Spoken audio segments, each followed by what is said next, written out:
കഴിഞ്ഞ ദിവസം പുറത്തുവിട്ട ABP സി വോട്ടർ സർവേയിൽ മഹാരാഷ്ട്രയിൽ മഹാവികാസ് അഘാഡിയുടെ മുന്നേറ്റം പ്രവചിക്കുന്നുണ്ട്. ABP സി വോട്ടേഴ്സ് സർവേയിൽ NDA സഖ്യം 28 സീറ്റിലും മഹാവികാസ് അഘാഡി സഖ്യം 20 സീറ്റിലും വിജയിക്കുമെന്നതാണ് പ്രവചനം. ആകെയുള്ള 48 സീറ്റിൽ മിഷൻ 45 എന്ന മുദ്രാവാക്യമാണ് മഹാരാഷ്ട്രയിൽ BJP മുന്നോട്ട് വെച്ചത്. എന്നാൽ ഇപ്പോഴത്തെ സർവേ പ്രകാരം ശരിക്കും ഞെട്ടുകയാണ് BJP.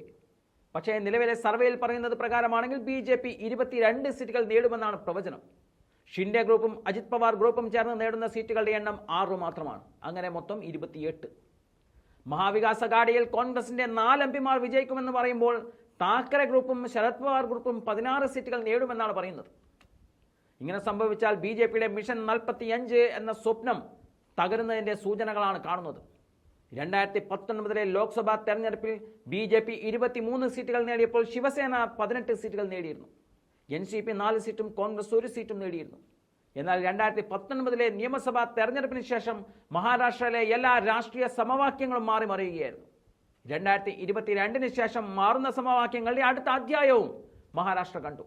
ഏകനാഥ് ഷിൻഡെയുടെയും അജിത് പവാറിന്റെയും BJP പാളയത്തിലേക്കുള്ള വരവാണ് പിന്നീട് കണ്ടത്. എന്നാൽ അവരുടെ വരവോടെ BJPക്ക് 1 സീറ്റ് നഷ്ടമാകുമെന്നും ഈ പ്രവചനത്തിൽ നമുക്ക് കാണാൻ സാധിക്കും. കഴിഞ്ഞ തവണ ശിവസേനയോടൊപ്പം ചേർന്നപ്പോൾ ആകെയുള്ള 48-41 സീറ്റുകളിൽ NDA സഖ്യം വിജയിച്ചതാണ്.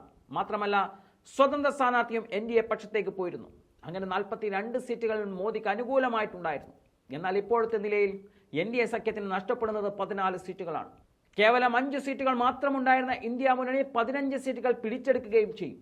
അത് ചൂണ്ടിക്കാണിക്കുന്നത് മഹാരാഷ്ട്രയിൽ കോൺഗ്രസ് അടക്കമുള്ള മുന്നണികളുടെ മുന്നേറ്റം തന്നെയാണ്.